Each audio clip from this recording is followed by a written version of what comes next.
Hey, let's make a carrot cake for Thanksgiving. Set your oven to 350. Go ahead and butter 2 9-inch pans.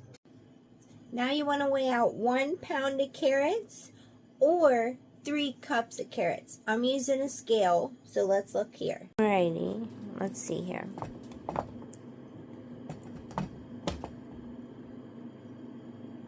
Little over, that'll do. Now we need to peel these bad boys. Let's get to it. Fun fact about carrots, did you know originally they were white? They did not turn orange until the 16th century. Okay, now clean the ends off of your carrots, and you're going to grate these carrots to where they're really thin like this. Okay, now we're going to set these carrots aside, and we're going to roast 1 cup of pecans in the oven, 350 for 4 minutes. I'm just going to throw these in a little bowl here. Even them out, pop them in the oven. Pecans are done.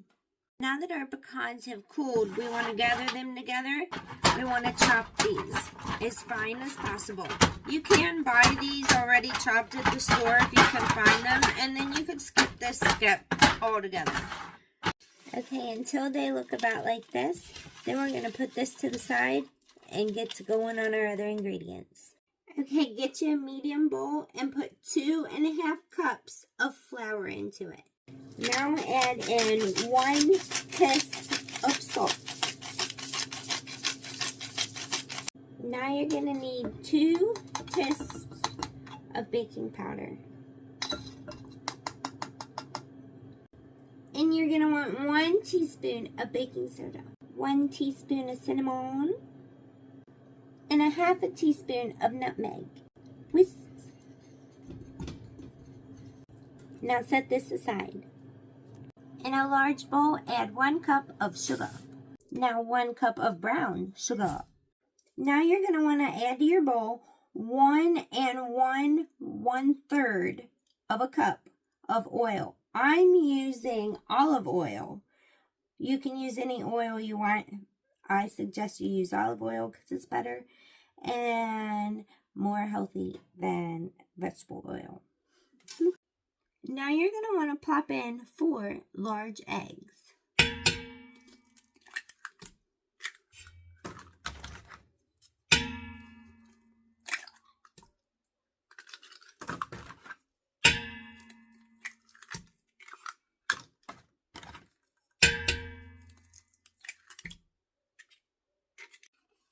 Now we're going to add in 2 teaspoons of vanilla extract and a little bit more because we only live once. Now we're going to give this all a whisk.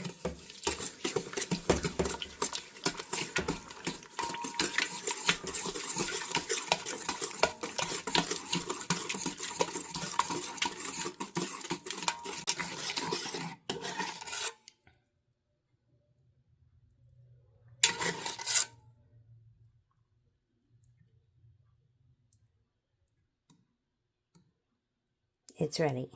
I'm going to start adding our flour mixture to our wet mixture here. We want to get this all incorporated, but we don't want to mix this thoroughly. Basically, what we want to do is have it mixed, but almost mixed to where you're still seeing some flour streaks. Because we're going to mix this again once we add in the carrots. And the biggest thing is you don't want this to become mush. Alright, that'll do. Because seriously, we don't want to overdo this. We can mix later on. Add in your 1 cup of pecans.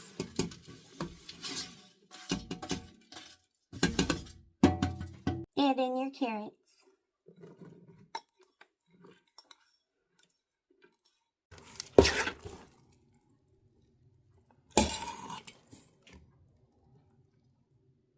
Now you want to put your mixture in your 2 9-inch pans. Just make them as even as possible.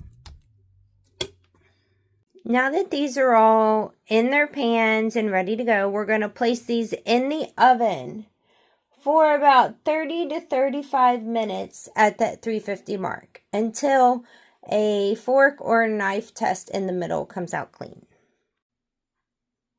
Perfect. Here they are out of the oven and onto the rack. Man, these babies are beautiful. And that is your carrot cake from scratch.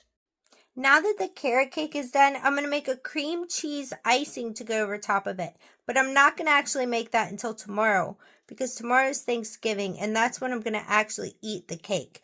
I'm just going to store my cake in the fridge overnight. But I'll go ahead and tell you the recipe for the cream cheese icing. Super easy. You're going to need 1 cup of butter. You're going to mix that for about 1 minute till it's light and fluffy. You're going to need an 8-ounce whole brick of cream cheese. Mix that, scrape the sides. Then you're going to add in 4 to 5 cups of powdered sugar. That is just preferable for taste. The more sugar, the sweeter it is. Mix that up. Then you're going to add in 1 teaspoon of vanilla extract. Mix, and it's ready to go. You're ready to put that on your cake. I recommend making your icing the day of, though. God bless you. Enjoy your cake.